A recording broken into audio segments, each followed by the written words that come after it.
Hi everyone, Nick here. We've got another special episode of Dis After Dark. This is going to be Pdubbs' trip to Disneyland Paris that he did last week. We didn't feel that there'd been enough Disney news really to make a whole show this week, so this will fill the gap. And I think some of you might be a bit sick of Disneyland Paris. So the good news is, after this week's show, there'll be more focus on the other parks again. So thank you for sticking with us, and I hope you enjoy the show.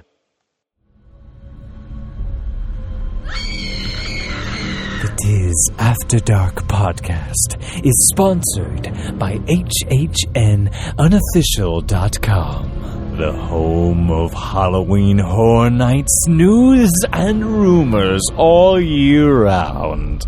Find us on the web at www.hhnunofficial.com. So stop the fog machines and clear the cobwebs. It's time for another episode of the podcast that's nearly the same as all the others.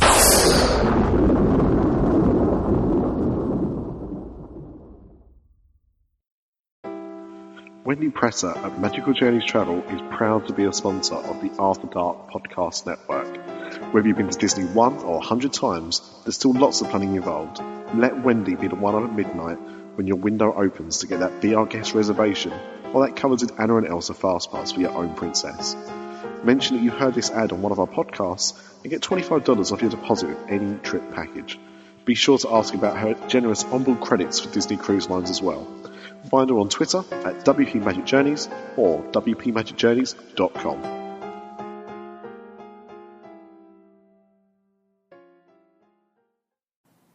Hey, Pdubbs here, just for this bonus episode of Dis After Dark.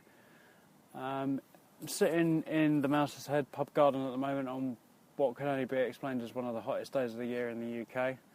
On my lunch break on my first day back after a week-long trip to Disneyland Paris. This episode was actually going to be something very different originally. It was originally just going to be a trip report. But I've decided to do something a bit different. After the announcement last week, obviously, that Walt Disney Company was purchasing Disneyland Paris outright after the share option, after they hit 97%. And now I know last week's episode, obviously I missed that because I was actually at the park at the time, talking about that on that last episode. But I was going to look at something different, having now, obviously, as I said, I've spent the last week or so at Disneyland Paris, and been an annual pass holder now for nearly a year, and I wanted to look at something different rather than just giving you an out-and-out trip report. I thought I could look at some of the ways that Disneyland Paris will now hopefully improve, the things that they're missing compared to the US parks. I think you have to look at the key word for me now for Disneyland Paris is consistency. I think that's where they lack, and this isn't a bash of the park or anything of the people that work there or anything. Possibly, yep, I might be stepping on Nick's soapbox a little bit here, but I just feel that there's just some things that they lack with the consistency. So I'm going to start with the little things. And people might not see it as a little thing, but the consistency in the training of the cast members, it's not even something big, but it just frustrated me. Being an annual pass holder, you get free hire of a child's stroller every day. Now, there's no explanation as to how it works or anything. You just go up and they tell you, oh, here you go, here's a voucher, write your name on a bit of paper and go there. So did that first day, no problems. Didn't say anything about you having to give it back before you left the park or anything. And now that might be common sense to some people, but for someone that had never used it before, it's not. So no problems. We had our day in the park. My son was tired, so we took him back to the hotel in the stroller. No problems. They let us out.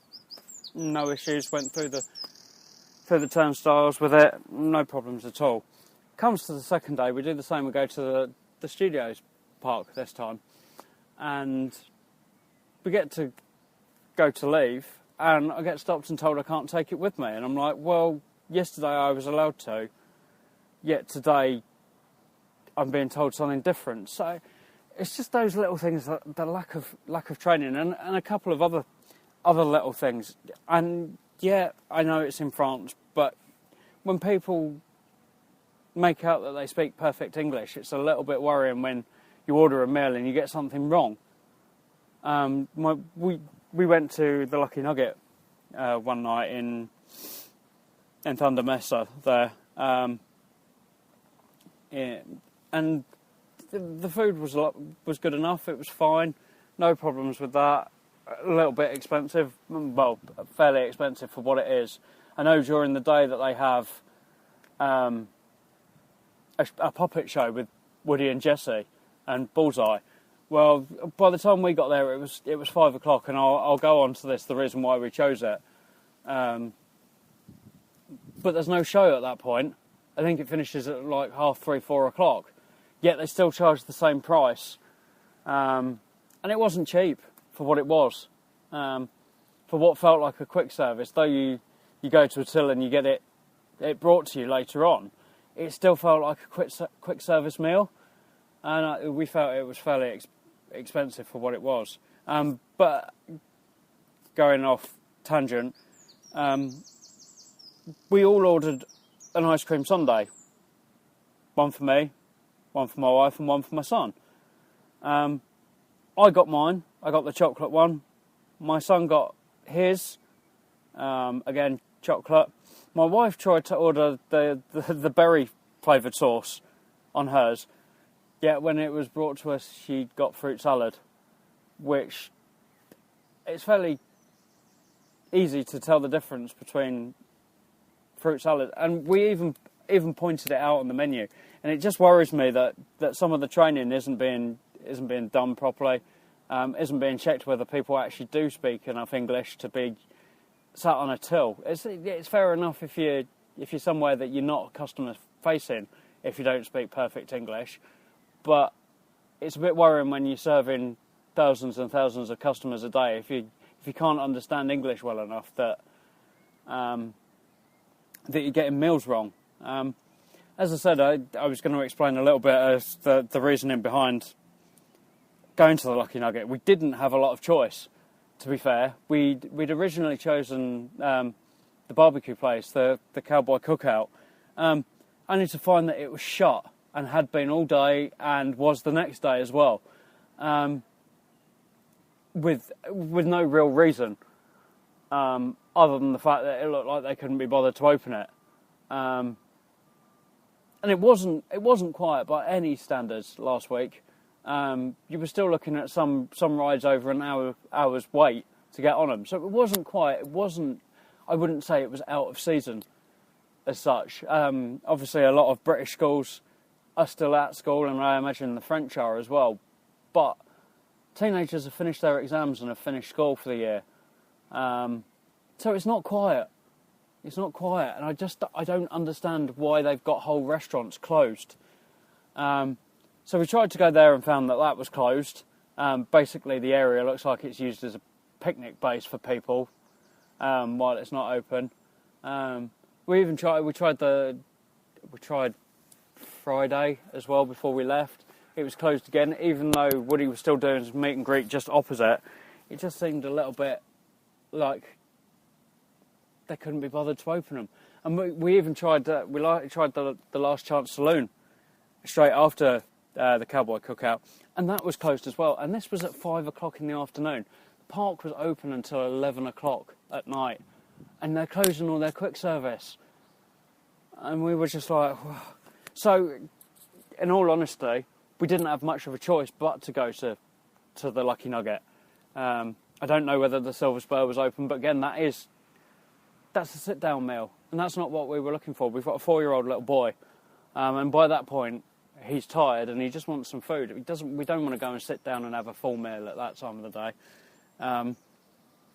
But yeah, just a little bit of inconsistency, and I think you'll find that's the same for the rest of the park. I think The Cafe Hyperion might be open at that time, but I don't know what they're serving, whether it's just snacks. It seems like unless you're on kind of Main Street, where you've got Casey's, certainly Fantasyland doesn't have any proper quick service meals, I would say, anyway. And so unless you're on Main Street or you want a sit-down meal, you'll be lucky to get anything after 5 o'clock, which I would consider tea time, dinner time, whatever you want to call it, rather than shutting everything down at that time, especially with the parks being open so late. It really is inconsistent in that way, shape and form. And another thing, I think, especially for families, and I know in the States, all the Disney hotels have got a quick service area. Disneyland Paris doesn't. And I think that's really poor. Every single hotel, it's either a buffet or a sit-down meal. And as I said, you don't always want that after a long day at a park. Certainly not with young children. They just want to grab something. And I know you've got Disney villages in such close proximity, but you still have to go out. And especially in the weather we're having, it was nearly 30 degrees every day while we were in Paris. For us Brits, that's positively sweltering.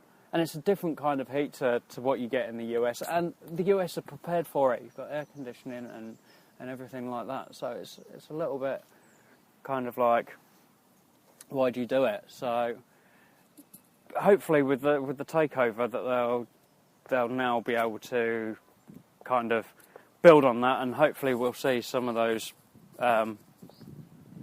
quick service menus being put into the hotels. Now this is another thing that I'm going to move on to. Maybe not so much consistency, but for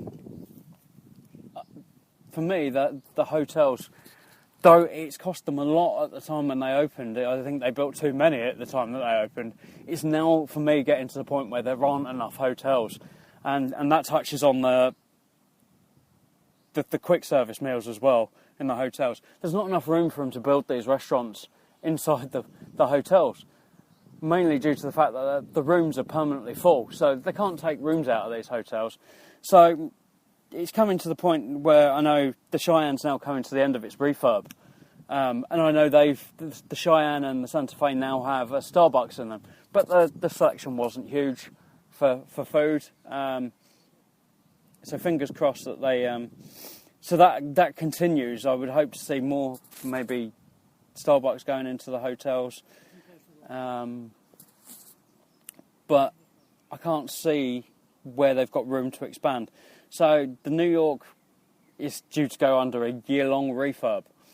I wonder whether it's now time to maybe forget that and build a new hotel. So we'd then take some more of those.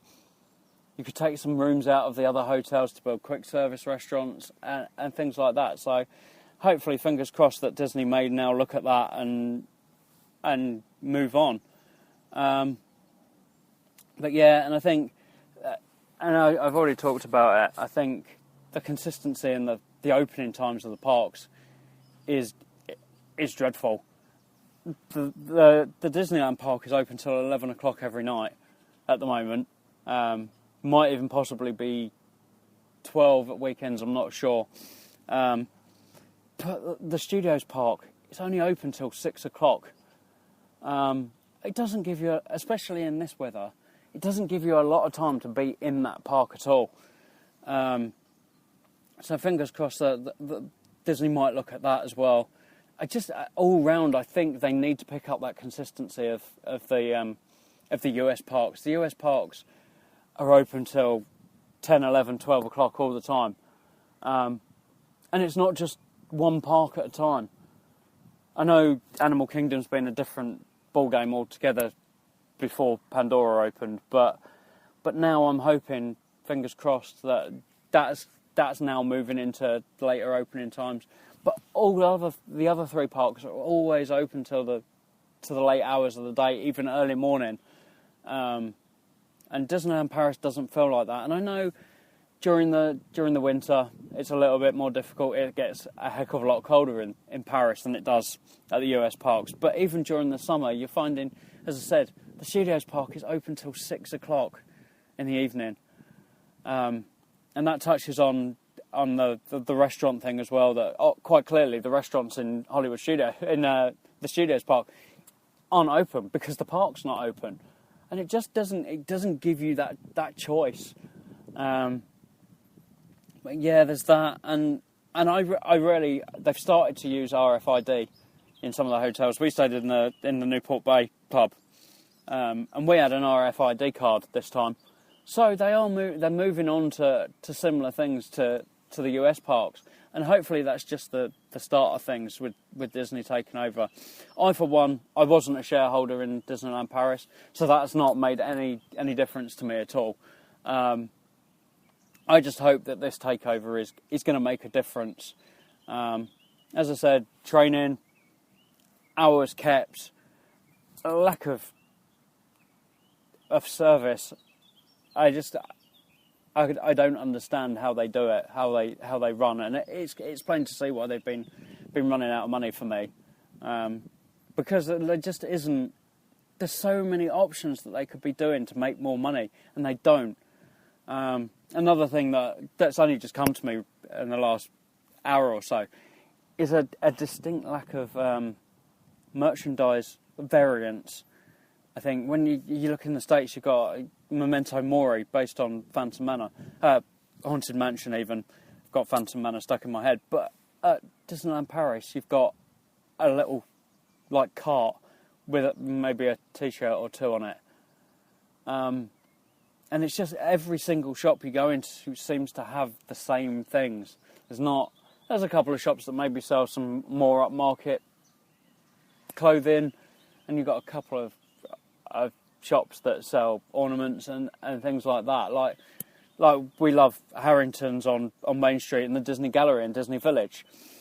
But they're the only... They all seem to be selling the same things. There's no variance on... Just a lack of attraction-themed stuff as well. Like, you go to Tower of Terror in the States, and they've got a whole shop full of Tower of Terror stuff. You go in the Tower of Terror shop in the studios, and there's maybe one or two T-shirts based on the ride, and that's it. And they also need to learn when they're going to take rides down as well. At the moment, you're missing two of the major rides at the same time. In the main park, Pirates of the Caribbean has been down since October, I think, and it's still closed. It's due to open next month. But you've also now got Small World down again. That's been down for a long time, and I think just overall planning, I think, needs work. So fingers crossed that now the Walt Disney Company have got a hold of it. It's going to be interesting to see what happens, whether Catherine Powell stays in charge, whether she continues reporting the same way as she has been, as kind of, I would imagine, an external supplier as such. Whether she starts reporting to someone else, or whether someone else comes in and takes over, whether it becomes Bob Chapek's job, I don't know. We shall see. But it's exciting times. Certainly for people that go to Disneyland Paris on a regular basis. I definitely think it's exciting times. And I'm sure you all heard how the deal happened on the last episode. But I just wanted to give my insight of someone that's become a regular visitor over the last 9 to 12 months. And had spent a bit of time. I know Craig spent quite a bit of time earlier in the year over there. And I think he probably feels the same about where they can go and where they can improve. The only other thing that I can think of is cashing in on certain things. Like in the States, you've obviously got Halloween parties and Christmas parties. Disneyland Paris don't seem to have known how to function in that area. Hopefully being under the same umbrella as everybody else now, that they'll be able to look at that. And there's definitely room for that, I think, from an expanding European love of Halloween as such. I really hope that they do cash in on that. I know they do like a one-night thing for Halloween, and they used to do other things. They used to have like a more adult-themed Halloween Horror Nights type event at the studios instead, but that went by the wayside a couple of years ago.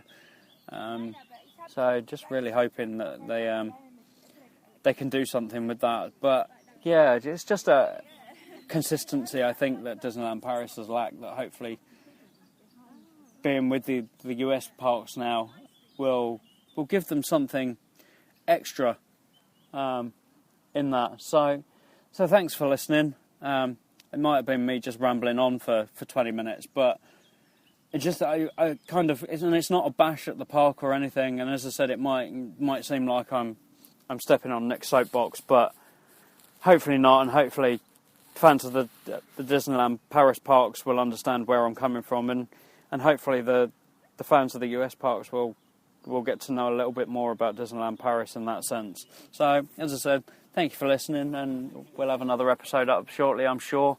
And I'll see you next time. I'm Mary Poppins, y'all.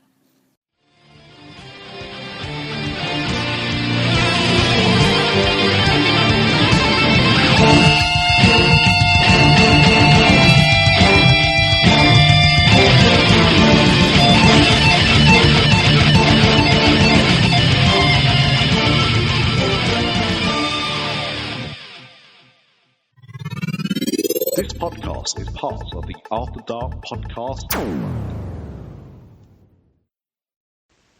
We hope you've enjoyed this podcast.